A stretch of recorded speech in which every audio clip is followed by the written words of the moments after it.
예, 다음 소식으로 가보죠. 국민의힘 관련 소식인데요.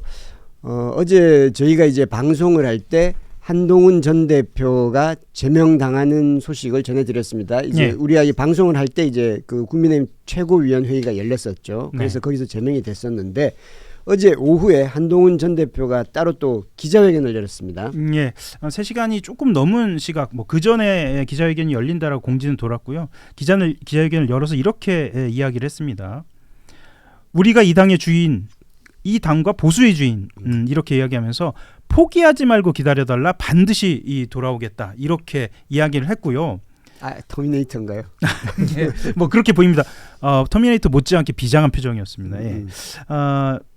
오늘 저는 제명을 당했다. 저를 제명할 수는 있어도 국민을 위한 좋은 정치의 열망은 꺾을 수 없다. 이렇게 이야기도 했습니다. 다만 회견 이후에는 질의응답 없이 국회를 떠났습니다. 국회에 이제 그 기자회견장 앞은 굉장히 공간이 좀 넓은 편이거든요. 거기를 좀 가득 채울 만큼 위드훈이 회원들로 보이는 지지자들, 한동훈 열성적으로 한동훈 외치면서 그렇게 따라가는 모습도 보였습니다. 한동훈 전 대표는 앞으로 어떤 선택을 하리라고 보십니까? 몇 가지 경우의 수가 있더라고요. 하나는 신당 창당, 또 하나는 이번 지방선거 또는 재보궐선거에 무소속 출마, 그리고 아니면 토크 콘서트, 그리고 아니면 자맹을 하면서 국민의힘 망해라라는 것을 이제 기도하는 것. 이거를 선거운동을 할 수가 없죠. 지금 이제 제명이 됐으니까. 그렇죠. 예, 이 네 가지 중에 어느 쪽을 택할 건지. 제가 예측이 자꾸 틀렸어요. 아니 우리 김호준 총수나 이동영 작가 이런 분들은 신내림 같은 게 있어서 자주 맞추는데 저는 자주 틀리더라고요. 틀리고 사실 이게 그 유명한 이야기였습니다. 제가 좀 어려운 이야기라 미네르바의 올빼미는 황혼이 깃든 후에야 날개짓을 한다. 네. 원래 평론가는요, 사건이 다 끝난 다음에 그것을 평가해서 재발 방지되고 구조화시키는 역할을 하지 예측하는 점쟁이가 아니에요. 자꾸 맞추라고 하는데 못 맞춥니다. 죄송합니다. 아니, 상식적인 판단을 하는데 상황이 상황이 벗어나는데 어떻게 않으니까. 맞춥니까? 죄송합니다. 진짜 제가 김건희 15년 이상 나온다고 했는데 정말 죄송합니다. 진짜 상식 밖의 세상이다 보니까 정말 죄송합니다. 대신 이런 구조화시키는 문제, 재발 방지 이런 거 제가 열심히 노력을 하겠습니다. 여기도 제가 상식을 대고 이야기하자면은 첫 번째는 제 바람은 당신이 원래 있던 곳으로 돌아가라. 알고 보면 윤석열 덕분에 이 자리에 왔고 누릴 만큼 누렸으니까 가서 변호사나 해라. 개인적으로 이런 말씀 드리고 싶은데요. 현실적으로는 할 수 있는 건 토크 콘서트밖에 없다. 이런 생각이 들고요. 좀 이 부분이 좀 약간 현재 과대망상인 것 같아요. 닭의 목은 비틀어도 새벽은 온다. 본인 YS가 아닙니다. 민주화 운동 한 적도 없습니다. 그리고 아까 말씀한 터미네이터 이야기는 I will be back. 본인이 그만큼 얻어맞아도 죽지 않는 이 로봇이 아닙니다. 맞으면은 이게 쇠퇴하고요. 많은 사람이 본인을 지지한다고 하는데 장동혁은 지금 100만 그 아스팔트 당원을 지금 끌어모으고 있습니다. 그런 부분에서요. 장동혁을 이길 수 없다라는 말씀을 드리겠고요. 실제로는 당원 게시판의 그 문제가 장동혁이 주장하는 것이 진실이라면 이게 제명 사유는 맞아요. 제명 사유는 맞습니다. 그런데 좀 과도하지 않습니까? 만약에 잘못을 했다 하더라도. 네네네.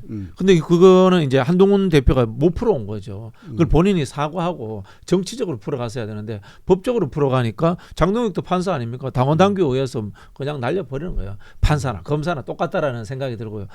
제가 정치적 이야기 하나 예를 들어 볼게요. 장동혁 단식할 때 한동훈 찾아갔어야지. 그러면은 법과 규정의 문제를 떠나서 장동혁이 한동훈 제명 못합니다. 근데 안 찾아가잖아요. 그런 정치적 역할을 이해를 못하는 거예요. 그런데 한동훈 전 대표 입장에서는 찾아가서 약간 좀 화해하는 것을 구애하는 듯한 모습을 보이기보다는 단호하게 자기 꼿꼿하게 그 위치를 지키고 싶다는 그런 생각을 했던 거 아닌가요? 아니 그 전에 근데 장동혁 필리버스터 할 때는 잘했다고 막 칭찬하더라고요. 이게 앞뒤가 안 맞는 거예요. 그래 예를 들자면 이런 겁니다. 단식하는 데 가서 찾아가는 겁니다. 찾아가면은 그게 한동훈 제거하기 위한 단식이 아니라 진짜 특검법 통과시키기 위한 단식이 되는 거죠. 사실 그러다 보니까 한동훈 제거하는 단식이 됐잖아요. 그렇게 하고 본인은 떳떳하게 하겠다 그러면서 김종혁 제명하는 것을 가지고 오히려 싸우는 거예요. 그렇게 한다거나 다양한 정치에서 할 수 있는 전략 전술이 존재하는데 그걸 명분이라든가 전략을 구사할 만큼의 경험이라든가 그렇죠. 이 정치적 그 실력이 안 되는 거죠. 그렇죠. 그리고 본인은 차라리 제명당하는 게 차라리 낫다는 이런 판단을 했을 수도 있는 거 아닌가요? 저는 한 것 같아요. 예. 한 것 같아요. 왜? 위드훈이 있으니까. 예. 난 대중적 인기가 있으니까. 이거 딱 비추고 핸드폰 비추고 거울 비추면은 사람이 모인다라는 그 착각에 빠져 있는 거예요. 그 극소수입니다. 그렇죠. 실제로 정치인들이 그 선거 때 보면 지지율이 한 3%만 나오는 후보들도 악수를 하면 지지한다는 얘기를 대한민국 하잖아요. 사람의 정서입니다. 그게. 예, 그 정서기도 하고요. 제가 그 유명 정치인한테 늘 하는 이야기가 시장 가지 마라 그러거든요. 시장 가면 물건 팔아야 되니까 다 악수해 줍니다. 다 좋아합니다. 대한민국 국민은. 대한민국 국민은 기본적으로 정치에 약간의 뭐라고 합니까? 위선적 생각을 갖고 있어요. 이게 왜 그러냐면 제가 여론조사를 전화해서 물어봅니다. 예. 당신은 후보를 뽑을 때 뭘로 선택합니까? 정책, 인물, 연고 전부 다 정책이라고 합니까? 뻥입니다. 연고로 뽑죠. 이게 왜냐하면은 정치적 허위의식이 존재해요. 우리가 이 서양 영어로 하면 폴리틱스 아닙니까? 이거는 갈등이라는 요소를 표현하는데 우리는 정치라고 해가지고 발을 정자가 들어가는 다스릴 정자와 같이 다스릴 치자가 가버리니까 동양에서는 유교적 선함이 포함되어 있거든. 가치가 포함되어 있으니까 전부 다 좋게 이야기해 줍니다. 거기에 속으면 안 돼요. 그리고 이제 한동훈 전 대표가 이제 신당 창당에 대해서는 딱 선을 그었고 예. 자기는 보수, 자기가 이제 보수의 그 주인이고 예. 나는 그래서 돌아오겠다는 거니까 이제 신당 창당에서 선을 그었는데 네. 무소속 출마에 대해서는 일각에서는 대구에 출마해, 대구에 출마해라, 어디 보궐선거 나가라, 뭐 이런 주장을 하기도 하는데 출마를 하진 않겠죠. 그만한 용기가 없을 겁니다. 그리고 될 때가 없을 것 같아요. 될 데가 없죠. 예. 그 여론조사 추이 봐가면서 눈치 보겠죠. 실제로 어제 기자들이 보통 밭글이라고 해서 이 찌라시라고도 표현합니다. 이런 것들 봤거든요. 그 기자회견 직후에 서울시장 무소속 출마를 받기 시작해서 대구시장, 부산시장, 강남구청장, 뭐 평택, 부산, 대구 해가지고 온갖 제가 지금 말씀드린 게 밭글의 전무입니다. 이 밭글이 돌기 시작했는데 그래서 나중에 다 모아 보니까 한 10군데 정도 10군데 뭐 그 10군데를 다 해도 예. 아무 데도 이길 수 있을 때가 없을 것 그러니까요. 같아요. 그렇죠. 여론조사도 그렇고 이분의 정치 성향이 자체 발광체가 아닙니다. 안철수하고 비교하면 안철수 섭섭합니다. 안철수 씨는 자체 발광했기 때문에 여기도 출마하고 저기도 출마하고 당도 만들고 별거 다 해볼 수 있는 거예요. 그렇죠. 노원에서도 됐고 분당에서도 그렇죠. 됐고. 그런데 정치 인입 과정을 보시면은 한동훈 씨는 윤석열 따라 들어온 겁니다.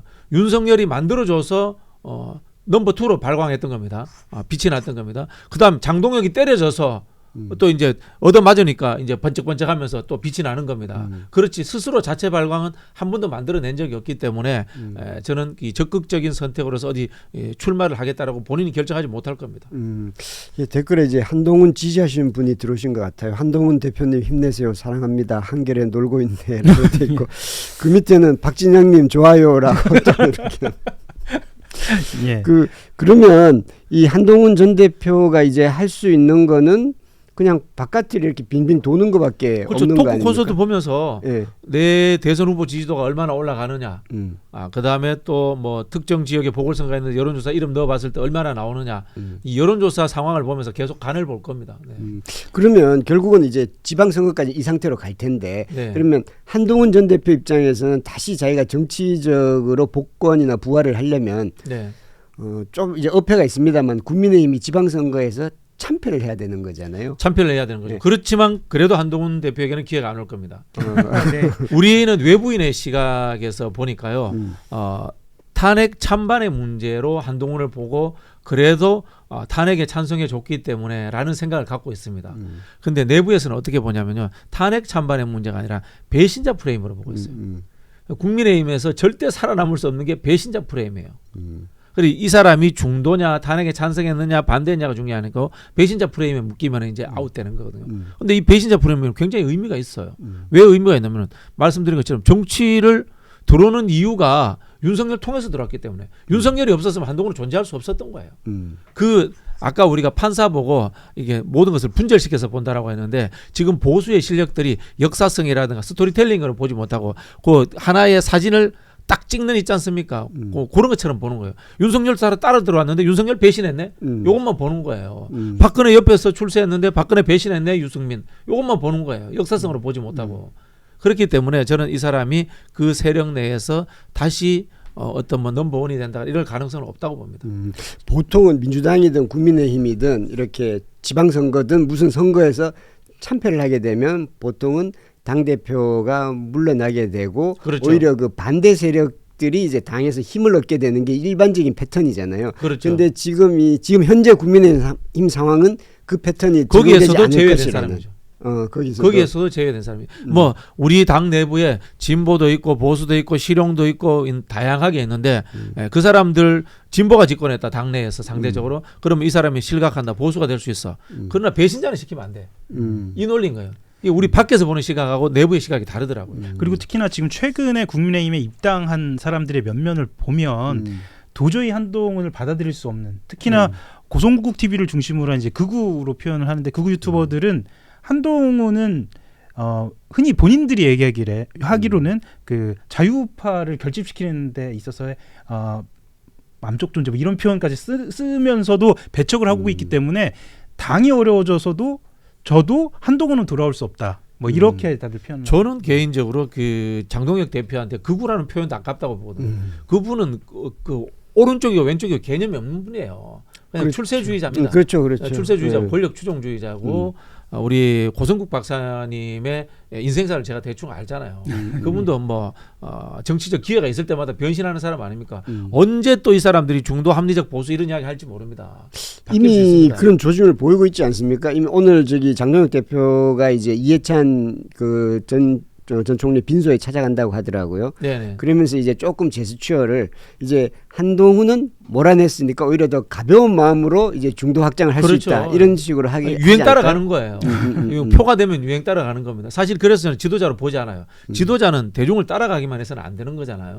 그런데 여기는 유행 따라가는 겁니다. 그런 부분에서 일단 경쟁자이자 배신자 프레임에 갇힌 한동훈 제쳐내고 다른 사람들끼리 통합하고 다른 사람들끼리 합리적 중도좀 모색하자라는 것에 저는 웬만큼 합의가 됐다고 보고 이른바 실제로 국민의힘에 오랜 주류 생활을 했던 영남 중진들도 장동혁 마음에 안 들지만 윤석열이 데리고 들어온 한동훈 더 싫기 때문에 이 틈에 없애자라는 생각을 할 거요. 그것에 대한 실제 나팔수 역할을 해주시는 분이 홍준표 전 시장님 이야기입니다. 홍준표 전 시장님 이야기가 영남 중진들의 생각입니다.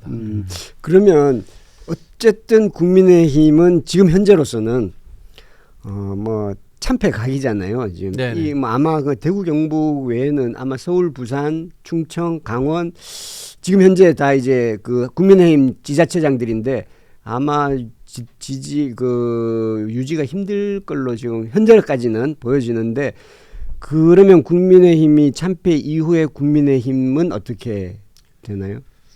제 예측이 늘 틀리잖아요. 저 뭐 신내림 받은 제가 방송인이 아닙니다. 예. 김원준 총수님하고 비교하지 마십시오. 맞출 수 없습니다. 저는. 저는 장동혁 대표는 판사기 때문에 법적으로 규정으로 문제되지 않는 한 선거에서 지더라도 계속 난 당대표 할래. 그럴 것 같아요. 저도 그럴 것 같아요. 네. 그리고 그 윤호개인 세력들이 이미 당에 지금 많이 들어와 있으니까 네. 그렇게 되면 사실은 지금 행동에 그러면 이제 어떻게 할까 이제 여론을 살피면서 하는 것보다는 그냥 당내 그 구도만 보고 가는 거게 되겠죠. 예. 실제로 이런 거 아니겠습니까?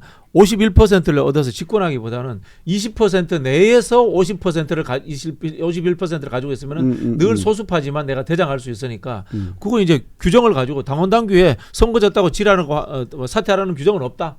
이렇게 이야기할 겁니다. 그리고 어차피 그 모든 선거가 이 여당이 집권한 초반기 선거는 다 졌기 때문에 내 잘못 아니다. 이렇게 하고 좀 버틸 것 같아요. 그러면 이게 또 너무 앞서 나간 얘기인지 모르겠습니다만 한동훈 전 대표 입장에서는 다시 돌아올 길이 없는 거 아닙니까? 돌아올 기회 좀 없을 거라고 봅니다. 그래서 계속 그 유튜브하고 토크 콘서트 하다가 본래의 직업으로 돌아가야 되지 않을까. 실제로 그 국민의힘 쪽에서는 한 목표를 어떻게 세우고 있냐면 당장 설 전에 한동훈 제명이라는 의제가 올라가지 않도록 한다. 이게 국민들의 밥상은 아니고요. 제가 봤을 때는 그러니까 국민의힘 지지자들 최소한 국민의힘을 적극적으로 지지하는 적극적 지지자들의 밥상에 오르지 않도록 하겠다라고 로드맵을 이미 잡은 것으로 본인들은 이제 그렇게 이야기를 합니다. 그래서 일단 인재영입위원회 바로 발족을 한다는 거고 그 다음에 당 정강 정책 뭐 건국을 이름 넣어서 이렇게 하겠다라고 지금 지도부는 그렇게 로드맵을 잡고 있는 지금 거예요. 정강정도 코미디인 게 정강정책에 공산주의 반대가 들어간대요. 그렇죠. 네. 그거 보면서 반공주의. 어떤 느낌 들었냐면 약국 앞에다가 독약 먹지 마세요 써놓은 거야. 그런 거 당연한 이야기 아니 우리가 공기하고 물 마시는 거 지금 어쨌든 우리 체제가 그 자유주의적 민주 질서라는 게 헌법 규정이 있는데 뭘 그런 걸 써요. 진짜 유치하기도 유치하다라는 생각이 들고 대충 짐작이 됩니다. 대충 짐작이 되는 게 아마 지방선거 그 광역시도지사 후보들이 결정 나면요 이 사람들이 장동영 물러가라고 막 할 거예요. 자기들은 이겨야 되니까. 근데 장동영도 안 물러날 겁니다. 그럼 어떻게 되느냐? 그 갈등하고 장동혁은 내가 알아서 중도화할게, 합리적인 그 보수할게 이러면서 그런 사람들을 만나러 다니고 할 겁니다. 그 대표적인 뭐 중도 보수로 일컬어지는 분들 만나면서 이미지 만들고 이제 시장 돌면서 민생 정책하고 이런 거 할 겁니다. 결국은 이 당은요 그냥 망하고 해체되어야 돼요. 네. 예, 박진영 평론가님이 자꾸 전망이 틀린다고 하셨는데 그래도 댓글에는 박진영님의 논평이나 의견에 동감하고 많이 배웁니다. 합리적 평론가 박진영님을 응원합니다. 아이고, 감사합니다. 실제로 아까 말씀하셨던 것처럼 시도지사가 결정이 되면 장동혁 퇴진 이야기한다 이렇게 말씀하셨는데 오세훈 서울시장은 어제 곧바로 즉각 물러나야 한다라고 이야기를 했습니다. 본인의 SNS에다가 장동혁 대표가 기어이 당을 자멸의 길로 몰아넣었다라고 이야기하면서 국민의힘이 하나 되어 당당히 다시 일어서기를 간절히 바라고 있는 국민들의 마지막 바람까지 짓밟았다. 그리고 오세훈 시장 성향에서는 굉장히 강한 발언을 했네요. 예, 제가 봤을 때 이런 표현을 쓴 적이 없는 것 같습니다. 이런 표현을 쓴 적이 없죠. 예. 오세훈 시장도 굉장히 눈치 많이 보시는 분인데 이제는 뭐 갈 때까지 갔다라고 보시는 실제로 이건 조선일보에서 나온 이야기입니다. 국민의힘 강성 지지층은 신문을 읽지 않고 극우 유튜버들이 생산하는 가짜 뉴스에 중독됐다 이런 표현을 신문에서 직접 쓰기도 하거든요. 거기서 말하는 극우 유튜버가 이야기하는 게 한동훈 다음은 오세훈이다 이렇게 다들 이야기를 하고 있어서 많이 나왔죠. 예. 그렇게 해서 아마도 본인의 위기감을 직접적으로 느낀 것으로 보입니다. 고성국 씨가 얘기한 거죠. 예, 맞습니다. 한동훈 다음은 오세훈이다. 오세훈 제거해야 된다는 식으로. 그러니까 이제 제가 감히 제가 특별히 좋아하지는 않습니다. 별로 안 좋아합니다만 오세훈 시장님께 조언 드리자면 청명해주거나 한식해주거나 그래서 서울시장 포기하고 바로 당권 투쟁에 들어가시는 게 맞지 않겠나라는 생각이 듭니다. 서울시장 경선에서 힘들다고 보시는 겁니까? 경선도 통과되더라도 본선에서도 힘들고요. 본선도 쉽지 않을 거고. 네네. 근데 패배하면은 결국은 패배는 선수가 책임지게 됩니다. 제일 타격을 받기 때문에 타격을 덜 받는 것은 당이 이런 상황에서 내가 서울시장 나가는 게 중요하지 않다. 그렇게 하면서 바로 반장동혁 투쟁으로 당권 투쟁을 들어가는 것이 옳지 않겠나라는 생각이 듭니다. 오세훈 시장도 한동훈 전 대표만큼은 아니지만 정치 역량이나 정치력이 그렇게 뛰어나신 분은 아닌 것 같아서 저는 그 생각은 드는데 평론가님 보시기에 그러면 흔히 이런 표현 요즘 많이 쓰는데 국민의힘의 진짜 주인들 그러니까 PK, TK를 중심으로 한 진짜 주인들 영남 본류라고 표현을 하는데 그 세력 그러니까 그 의원들이나 그 집단들이 오세훈 시장은 받아들일 수 있을까요? 말하자면 한동훈 받아들일 수 있죠. 그런가요? 받아들일 수 있죠. 근데 지금 대표적으로 주호영 의장 같은 경우에 대구시장 나가잖아요. 네. 이건 표현이 그렇습니다. 필론의 대지야. 아니 당이 무너지든 말든 나 눈 딱 감고 동네에서 맛있는 거 먹으면 된다. 그런 식으로 지금 작전 짜고 있는. 대구시장 지금 16명 정도가 지금 뛰어든다고 합니다. 국민의힘이 다 그래요. 차기 대선 이런 것들 대충 다 포기한 것처럼 큰 욕심이 없어요. 그래서 지역에서 내가 토로서 자리 잡아서 먹을 거 권력 먹을 거 있으면 그거라도 당장 먹자. 전부 다 그런 식으로 갈 거예요. 부산시장도 아마 민주당에서 전재수 전 해수부 장관이 출마하지 않는다면 한 20명 나온다고 할 거예요. 경남지사도 수십 명 나온다고 하고 전부 다 그런 식으로 갈 거예요. 그러면 그 TK, PK 당으로 쪼그라드는 그렇죠. 근데 대권을 노려야 될 중진들이 하향 평준화돼 가지고 실제로 시도지사에 만족해서 지역 토 정치인 하겠다라고 지금 만들어 버린 거예요. 당을 그 수준으로 만들어 버린 거예요. 정당의 하향 평준화가 되겠군요. 그렇죠. 예, 알겠습니다. 이게 정당이 제대로 우리 정치가 제대로 발전하게 하려면 이 보수 정당도 어느 정도 정상적인 보수 정당이 나와서 서로 경쟁하면서 서로 이제 그 자극을 줄 수 있어야 되는데 그런 점이 참 아쉽습니다.